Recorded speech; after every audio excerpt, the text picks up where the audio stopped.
Senator Shaheen.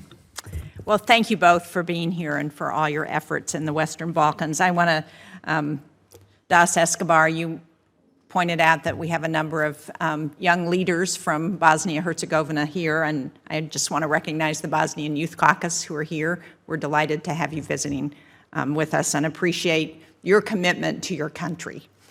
When I was in Bosnia-Herzegovina last year, one of the concerns that I heard was about the reauthorization of the EUFOR Althea mandate, which happened without incident at the UN, but I wanted to get your assessment of whether we think that's going to get renewed again this year, and also there was concern about the force level of troops who were there as part of that EUFOR mandate.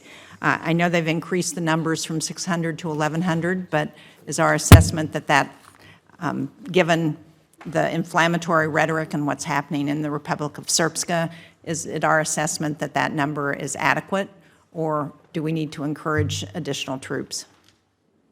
So thank you for the question, Senator Shaheen, and thank you for your engagement on these issues. You're right, we were able to get the EUFOR mandate renewed last year. We believe that we're going to be able to do that again with relative ease, but you know, we still have a few months to go, so I don't want to get too ahead of things, but we'll work hard on that.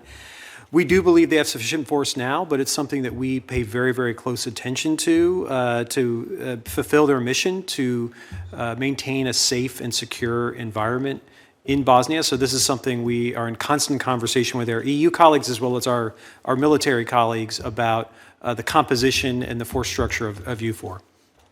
And Das Escobar, you mentioned just now that one of the answers is to encourage BIH into faster integration with the rest of Europe. But how do we do that? Because that obviously requires reforms in the country, it requires the people of the country to embrace that. And I know they want to do that, but their leaders so far have not been willing to support those kinds of reforms. Well, I would say that the leaders who don't support it are doing it for their own narrow, corrupt interests. I don't disagree with that, but how do we move the needle there? The first part is we have been very robust in the use of sanctions against people who are blocking the European path. But at the same time, we need to empower those leaders who want to move the country forward in its Euro-Atlantic path. And we can do that with our assistance programs, with our capacity building. And then finally, what we need to do is we need to start recognizing the new generation as the people who are going to hold the mantle and move Bosnia-Herzegovina far faster and far further than the three ethno-nationalist leaders have in the past 20 years. You mentioned the sanctions. I introduced legislation yesterday with Senator Wicker and a number of other sponsors that would codify the 2 executive orders relative to sanctions in the Western Balkans. Can you talk a little bit more about what that allows us to do and whether there's anything we can do in the Senate to help move faster on getting some sanctions in place on those who would disrupt what's happening in the region?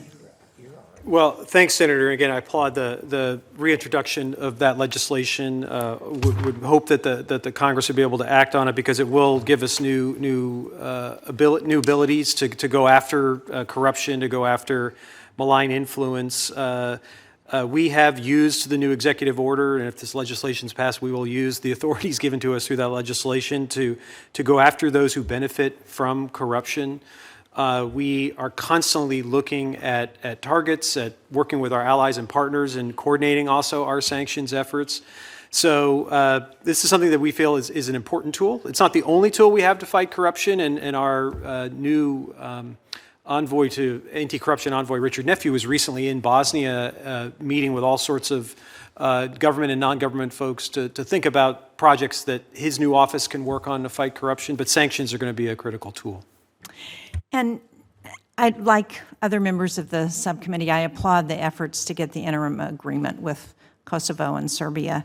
But having engaged with both of those leaders, I have been very disappointed that they don't seem to recognize the opportunity that that agreement gives them to move their countries on a different path. What more can we do to say to them, this is an opportunity that may not come around again for decades?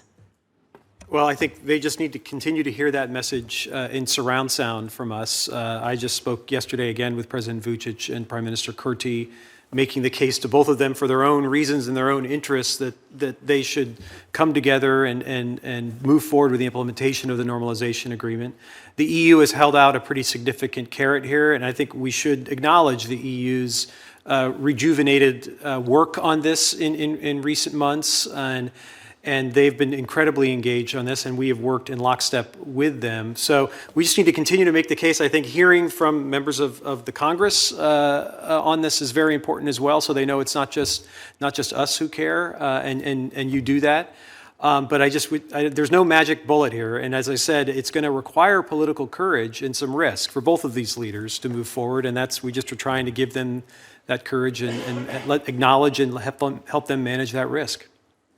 Well, you make an important point, and we saw that in North Macedonia in their decision with Greece. So I appreciate that. Sometimes the future of the country is more important than the individual futures of individual leaders. Thank you.